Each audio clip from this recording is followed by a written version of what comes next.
Good morning, evening, or afternoon, kiddos. This is Mr. Ayala with another one of your vlogs. This is Chapter 1, Section 3, North America's Native Americans. Please make sure that you're writing notes as always, and that at the end of this vlog, you do answer the question down in the comment section, down there in the doobly-doo, to make sure that you have received your points for this homework assignment. Yet again, this is North America's Native Americans. We're going to start with the early Native Americans in North America. The first major one we're going to look at is the Hohokam. They were in what was present-day Arizona. They were around there about 300 CE to about 1300 CE, and they were really great irrigators. They were in a desert, so they used these channels or trenches to bring in all the water to feed themselves and to make sure that they didn't die of thirst. From there, we get the Anasazis in the it was in the present-day Four Corners area, which is Utah, Colorado, Arizona, and New Mexico. Please make sure to use the map if you have no idea what I'm talking about. They were around from about 1 CE to about 1300 CE. They built pueblos, or structures made of stone and sun-dried earth bricks. If you look over there on the right-hand side of your screen, that's their major capital city. I think it's awesome because it literally looks like they carved out the bottom part of a cliff and turned it into a city. That's pretty awesome.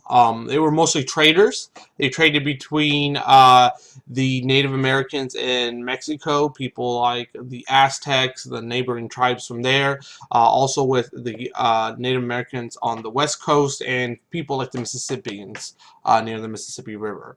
About 1300 CE, there were some major droughts that hit the area and helped to usher in the Anasazi's demise. They had no way to irrigate their crops, so they had to leave or die. So they left. Then we get to the Mound Builders, which was in the Mississippi area. There were a whole bunch of tribes. They were around from about 100 BCE to about 500 CE. They built these really huge mounds all over the place. We have really no idea why. A lot of us just think they were like worship temples. They had the largest city in North America named Kyoko, or Kyoko. I'm horrible with these Native American languages, and that's really all we know about it. We still really don't know much about them because they weren't around when the Europeans were here, and most Native Americans at the time did not have a written language, so it was kind of difficult for us to communicate. Then the people of the north, they lived near the Arctic, so it was extremely cold. They were named the Inuit. They built igloos, and they were really, really great fishers. They still are around today, one of the very few Native American tribes that are still around. From there, we're going to look at the people of the West Coast. These are just generalizations. They had many different cultures, many different peoples. They had very favorable environment for humans. You had very diverse environments. You could fish, you could farm, you could use the major trees to build stuff in the area. It was pretty neat. The guy over there is a picture of a guy from the Zuni tribe. No, my people of the Southwest, they use adobe mud bricks to build structures.